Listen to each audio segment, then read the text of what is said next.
And that morning, my mom grabbed my hand and then she pulled me. Let's go. I will go with you halfway to grandfather's house. When we reach closer, I'll let you go by yourself. As a child, in my mind, I was saying, no, I don't want to go back. I wanted to stay with you, but I could not try to say anything because I was afraid of her. I was afraid of getting beaten up.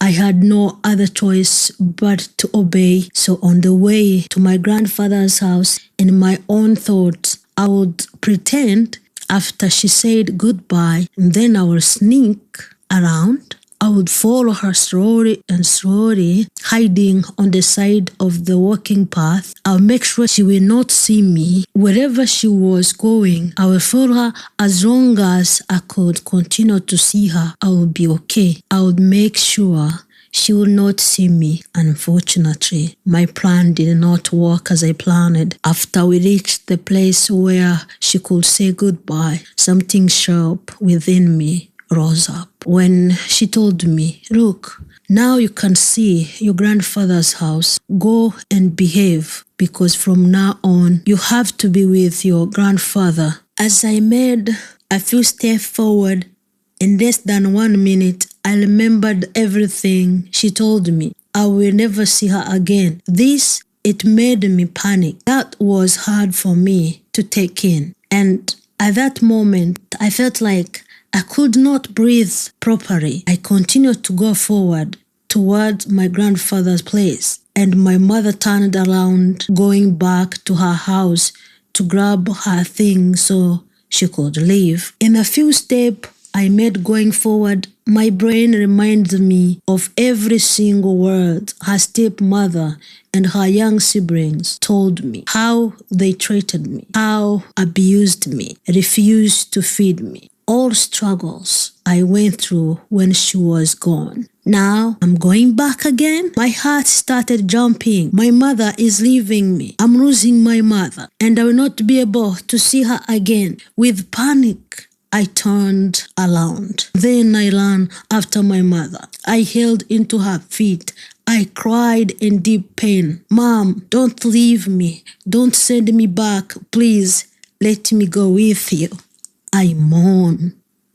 I cried, looking around to see if there could be anyone to help me convince my mom not to abandon me. I remember thinking that maybe somehow, somewhere I could explain, somebody, somewhere could help me to tell her and explain in a better way. I prayed for someone to come and help me to explain the reason why I can't go back to her father's house in a better way, who could speak on my behalf, make sense better than me, so she could understand. I looked around to see if could be anybody, but I found no one. I grieved. I got beaten by her. She beat me more than before. My nose, my mouth, and my head were bleeding. This time my body was completely broken. And even though I was in anguish, in my mind I said, beat me as much as you want, but when you finish, take me with you, please. Unfortunately, closer to the place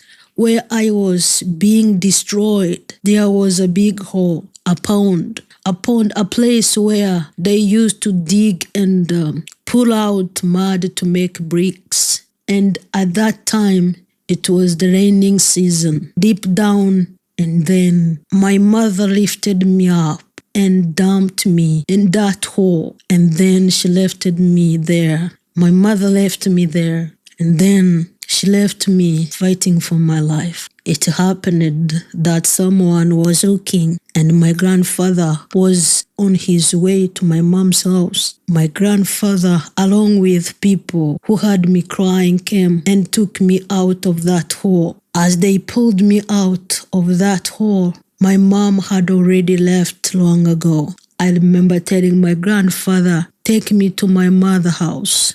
Take me to my mother's house. I want to see my mother. I want to keep my eyes on her.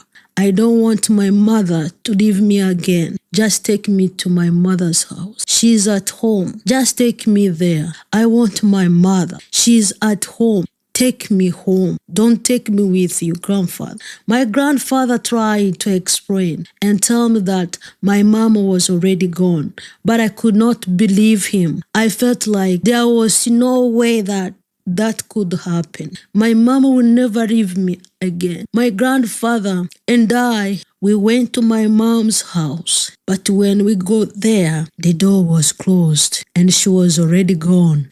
I cried day and night, calling her name, Mom, morning and night, until I became numb. I called my mother until I became numb, but I kept waiting for her, hoping that my mom will come back for me. My mother will change her mind. My mom will remember that I was in pain, and then she will come back to see if I'm okay. My mom will remember that before she left me, I was hungry. She will come back with food. I waited so long, but she didn't come back for me. It took me another year to believe that my mother will never come back for me. And then slowly, that hope began to fade. And the moment I stopped believing that she would return for me, something in me died.